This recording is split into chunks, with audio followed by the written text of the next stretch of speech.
Hi, it's Dinara. I'm a fourth year student at Minerva University, one of the top selective schools in the US. Minerva's model is radically different from all other colleges that I know. One of the main differences is Minerva's approach to education that is based entirely on the science of learning. At Minerva, we don't have exams or lectures. Our professors cannot talk for more than 2 consecutive minutes in class. We do all of our homework before each class. Why?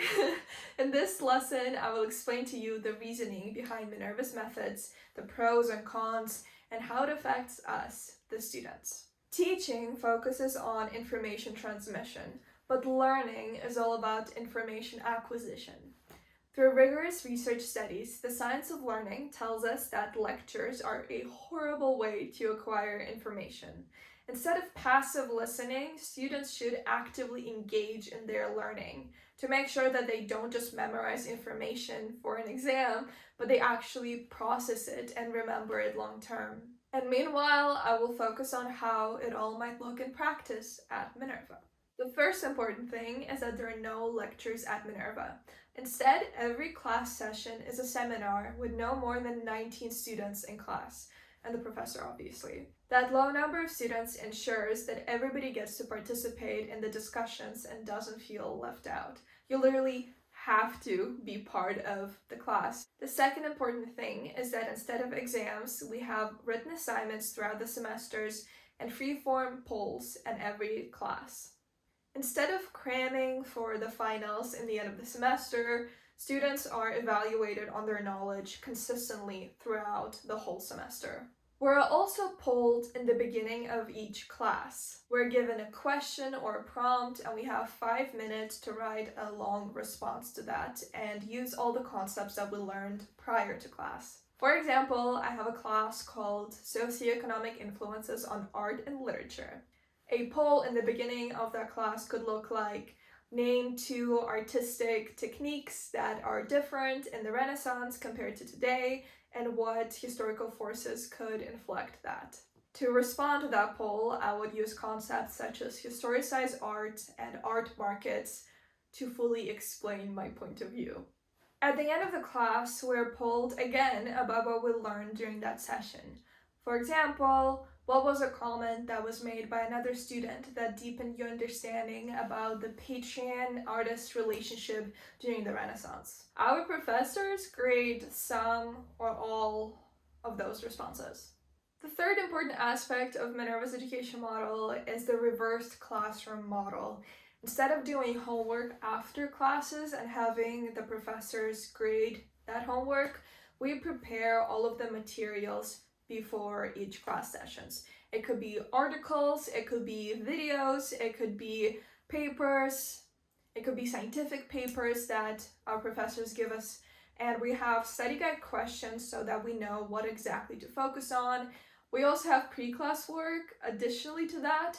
For example, it could ask us to prepare arguments for debate for or against a certain statement. It can be about preparing for a presentation that we will cover in class, or doing research on a specific topic for that class and being ready to present it to the rest of the class. With this model, we already have a certain understanding of the concepts that we'll be studying in class, and we can use the help of our professors to dive deeper and understand it even better.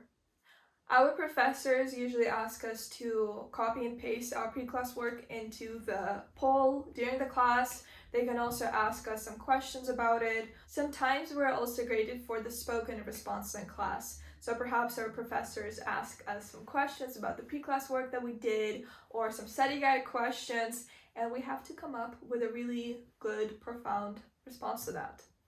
The fourth significant aspect of Minerva's education model is that grades are there as feedback for us to improve. With every grade the professors give us, they usually provide a line or two of feedback about why exactly does our work deserve this grade and how we can do better next time, or not if you get a 5. Minerva uses a 1 to 5 grading system. 1 means there's a complete lack of knowledge. 3 means there's a good understanding of the concepts. 4 means a compelling understanding and use of the concepts. And 5, you only get a 5 if you have come up with a novel approach to a topic in your paper.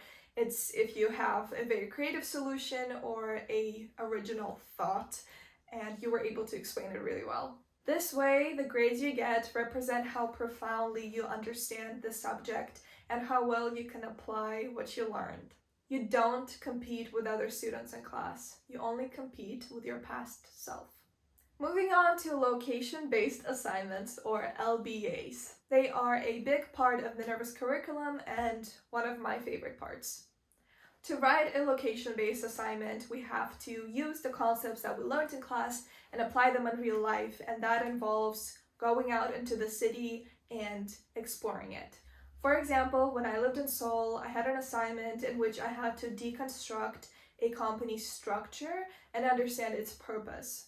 It was for one of my business courses. So I contacted one of my favorite blockchain spaces in Seoul, and I set up an interview with one of its founders.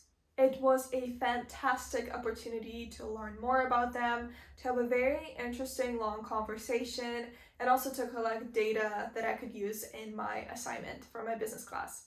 LBAs merge theoretical knowledge with practical experience, and they just make studying so much more fun and interesting. The next aspect, and probably the one I should have started this with, is the forum. To facilitate an education that's based on the science of learning, Minerva built an educational platform that's called the Forum, where students and professors from around the world join for 90 minutes to have each class online. Because of that, we get to leverage technology to assist us in our education. For example, the professors have a special button that if they press it, the forum will show how much each student has spoken in class. If your video gets tinted in red, it means that you've talked a lot, and the professor will probably not ask you much again to give space for other students to bring their opinions forward. And if your video is tinted in green, it means that you actually haven't talked in class yet, and it's very likely that the professor will call on you to share your perspectives. It's a great system to keep up equal participation for everyone. And to make it truly equal, our professors are also discouraged from talking for more than 2 minutes consecutively, because if they just keep talking and talking, that turns the class into a lecture, and Minerva doesn't want that. The last aspect that I'm going to touch upon in this lesson is that at Minerva, you can only skip 2 class sessions per course per semester without proper documentation. So these 2 absences are called personal absences, and for each class session that you miss, you have to provide makeup work, meaning you watch the recording of the class session, you answer the poll questions, and any additional things that the professor asks you to do to make up for that absence. However, if there were significant circumstances that made you skip a class session, then you can provide a documentation proving that, and Minerva will excuse it.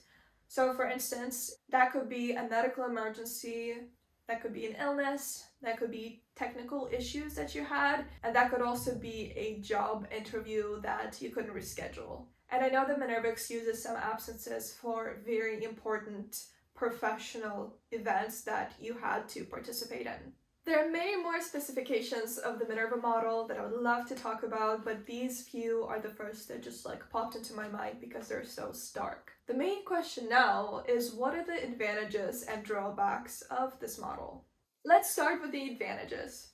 It is active, engaging, and interesting education. I remember a lot of the things I've learned in my classes, and it's really fun to use that knowledge in my everyday life and just bring it up in conversations, because I actually have a profound understanding of it.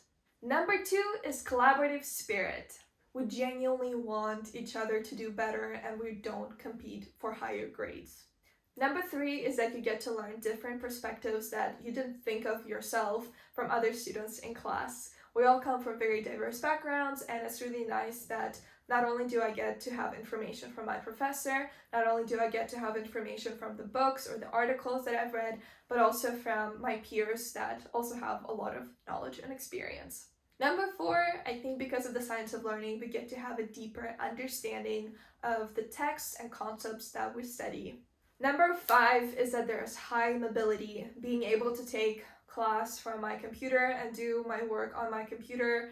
That means that I don't need to commute anywhere. I can work from anywhere I want in the city, and that's just very, very comfortable and convenient.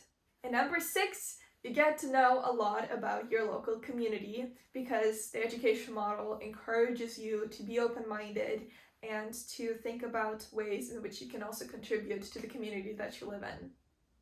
Now let's get to some of the drawbacks that come with this model as well. Number 1, there's a lot of homework. You have to read 60 pages to prepare for a class and come up with 5 arguments for a good debate and submit 3 papers by the end of the week. That is a lot, in my opinion. Number 2 is that this education model requires an adjustment period, as I told you. That could be stressful, that could be difficult, and it just requires a growth mindset. So if you don't get the best grades at first because you're not used to the system, it's really important not to be too hard on yourself, but instead believe that you can adjust and you can do better, and use the feedback that the professors give you. Attend office hours of the professors to ask them questions so that you can improve and grow in that regard. Number 3 is that I think Minerva can also be very, very stressful because on top of all the education, you also have to apply for visas and move and take care of yourself and try to communicate in a foreign language. All of these things come together and it can be really stressful if you don't have good routines in your life, if you don't take care of your mental health. So it's really important to account for that. And number 4 is that it can be hard to relax. As I told you, we don't have a final season. We have assignments all the time. So taking a break from school can be really difficult because you know that if you take a break for 1 week, you will have to be catching up with so much. So it's hard to relax. It requires planning in advance and just making sure that you can keep up with all of the constant assignments that are coming up on your dashboard on the form. Personally, I had a lot of stress at Minerva because of the fast-paced rhythm, because there's so many deadlines, and as I said, you also have to take care of your life in a foreign city. But in the end, it was all worth it. However, I can also see the advantages of a more traditional education system at other universities. Thank you so much for tuning in into this lesson. I hope it was interesting and insightful for you. If you want to dive deeper into the Minerva system, if you want more help with your application process, book a private tutoring session with me and I will do my very, very best to help you out. In the meantime, make sure to check out my videos about life at Minerva on YouTube at youtube.com/DinaraXYZ, and also follow me on Instagram at DinaraXYZ because I share a lot there as well. Have a wonderful rest of the day and best of luck with everything that you do.